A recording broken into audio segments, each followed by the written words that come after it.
Hi, the Islamic Dad here. I'm going to do a 7-month check-in. If you enjoy these videos or find them useful, please subscribe. It does help me out a lot.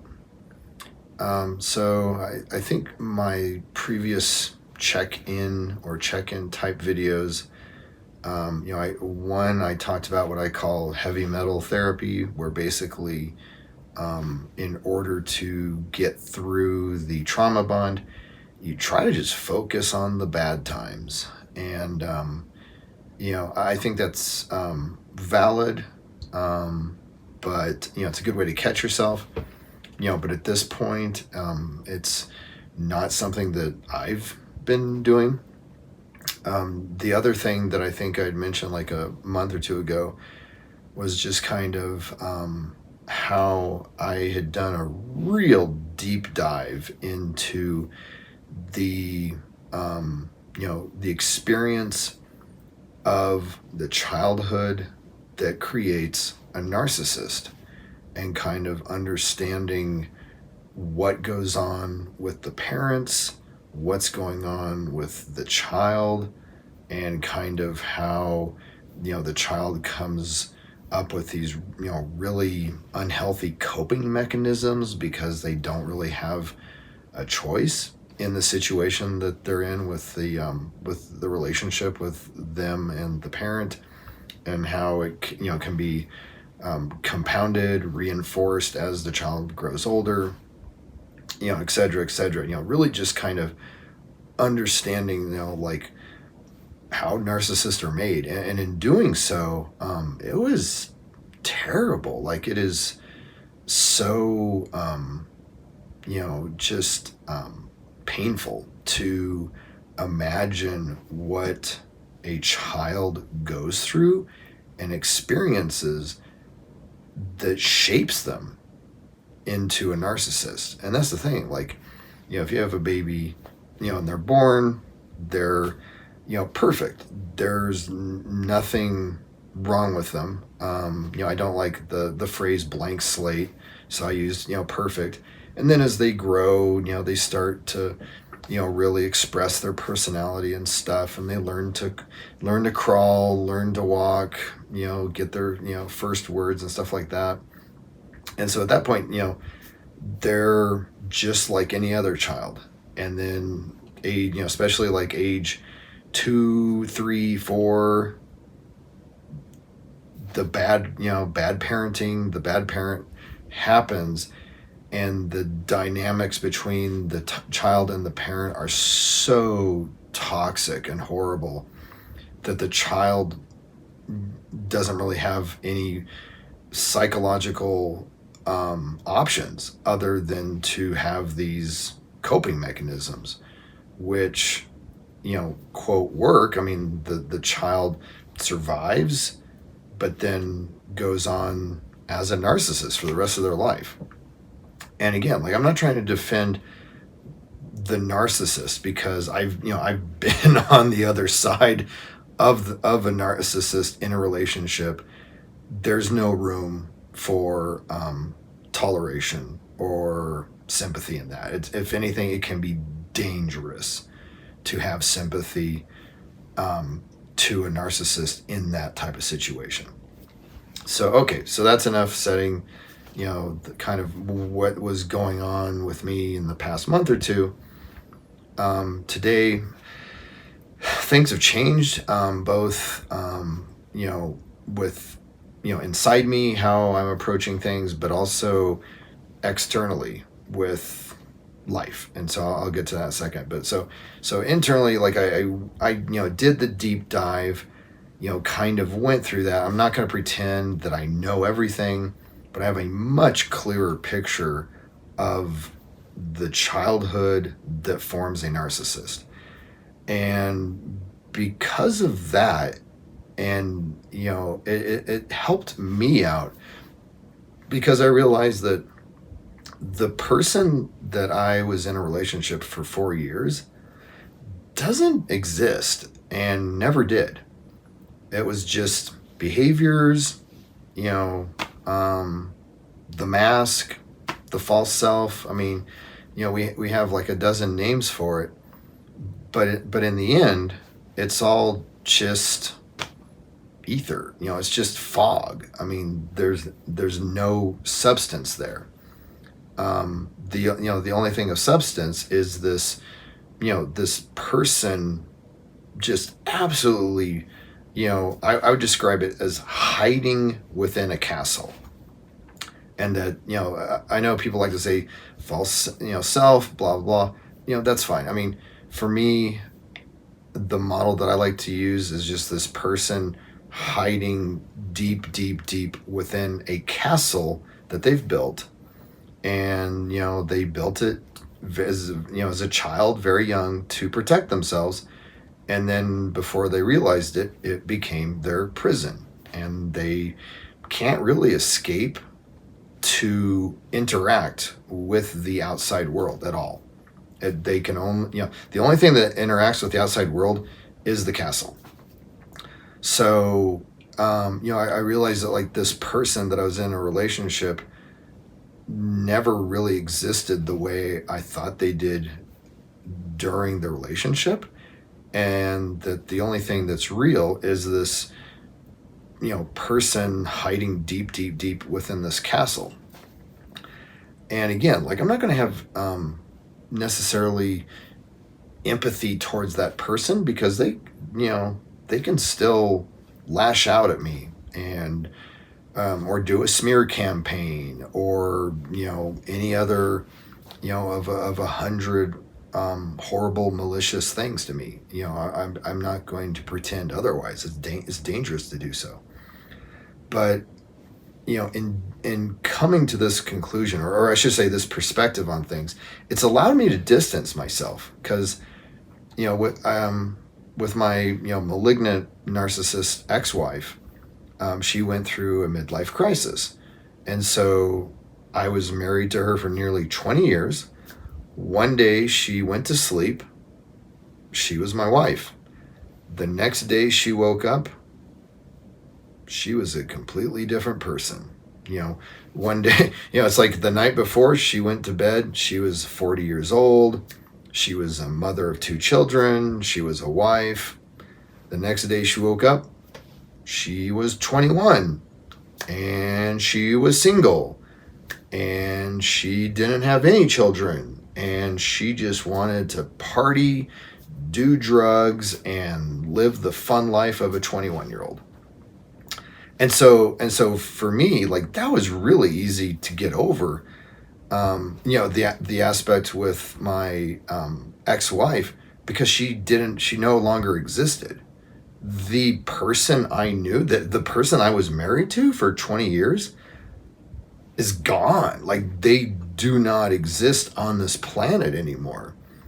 There's this person with the same name, but they think they're 21 and they just like to do drugs and run around and party. I mean, they're horrible, horrible. And so it's like, oh, that's my wife. It's like, no, that's not my wife. That's a crazy lady, completely delusional. And so, I kind of have the same feeling about my relationship with my covert narcissist ex-girlfriend, where I thought that I was in this relationship with this person for 4 years, but that person, I mean, not only are they, quote, gone, but they never existed. Like that was just smoke and mirrors.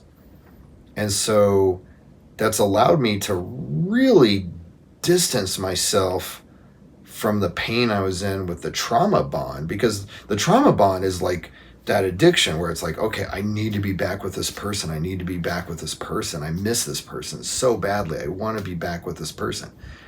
And I realized that person doesn't exist, and they never did. There's no person to go back to. That person I miss, there's nothing to miss. That person that I felt I was missing doesn't exist now. And honestly, it didn't, she did not exist back then. It was just a ghost. And so, that's allowed me again to like have this perspective of like, okay, my ex-girlfriend, she has the same name. She looks the same, but I assume at this point that she's taken on the personality, likes, dislikes, mannerism of her new supply. And that she, like like a lot of narcissists, I'm assuming a lot of covert narcissists especially, is a chameleon, and they just take on the identity of the person that they're love bombing, and they do that so that they can connect that deeply that quickly. And so again, it's like, okay, that person I knew is just gone, just completely gone. And if I were to like run into my ex-girlfriend covert narcissist at this point, say I was aware of her at a restaurant or something like that, I would probably not even like recognize her mannerism, like her tone of speech. I mean, I would assume like even stuff like that, she would just kind of morph into something to match her new supply. So again, like that understanding has helped me a lot really get over the trauma bond. I'm not gonna lie and say, oh, it's all gone and stuff. No, it's still a little bit there, but it's so much better than it was 1 or 2 months ago. I mean, I was in a lot of pain a couple months ago, and now I realize like what is there to miss? That that person, one, is gone, and two, they never actually did exist. So so that's kind of where I'm at. Externally, so I will try not to give too much detail out of respect, but I did want to say that I am in a position that I never foresaw in a million years. So as I think I'd stated clearly in some of my previous videos, my 4-year relationship with the covert narcissist ended, and it involved law enforcement. I did make a video about all that that involved, and if you want, you can go search for it on my channel, but I'm not going to rehash it here. So I went through that process for 6 months, and it ended obviously in my favor. Justice prevailed, truth prevailed. I never had any doubt.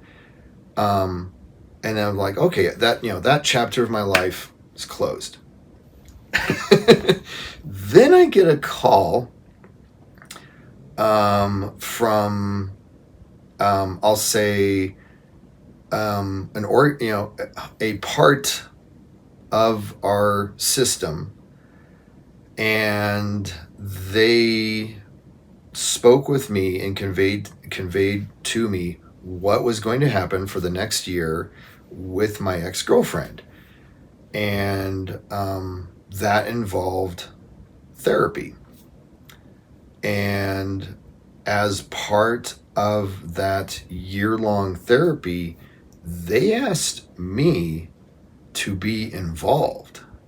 Obviously, I'm not going to meet face-to-face with her or anything dangerous or crazy like that, but they did want me to talk to the therapist or the team of therapists that are going to be working with her over the next year, and I'm going to remain in contact with them and kind of give them insights into what my experience was with her over the past 4 years, and her behaviors, and kind of like my insights into what I don't know, trauma, disorders, mental illness. I mean, take your pick, but basically give them the backstory, and so that they can better tailor their treatment and better have, and also kind of have some notes going into starting therapy with her so that they kind of have a better idea of, who she is, what she's dealing with, what her triggers are, et cetera, so that they can, just kind of not waste 3 months trying to extract that information out of her through surveys and interviews and stuff. They can just say, okay, this is our, this is what we have so far. We're going to continue to learn, but at least now we can start at this point instead of way back here. So there's that. And then also that I'm going to remain in contact for the next 12 months, so that I can kind of just, provide insight and information as needed to them, so that they can continue to basically tailor and, give the best therapy, that they can. So, I did not see this coming. This is something I didn't know even existed. I've never heard of anyone else being asked to be involved in this way. But honestly, I'm really happy because it's not, I don't have any, I'm not out for vengeance or anything like that. I'm actually happy because I think I can be helpful, and that obviously I don't think that 12 months they can cure narcissism or something like that. But I think within 12 months they can at least address a lot of these symptoms, traits, and behaviors that are just either negatively impacting her or negatively impacting people around her. And so I'm, happy and thankful to have that opportunity. So it'll be interesting. So, yep. So that's what's going on with me. Thank you for watching my 7-month check-in. Hopefully it's been useful, and if not, at least entertaining. Thanks.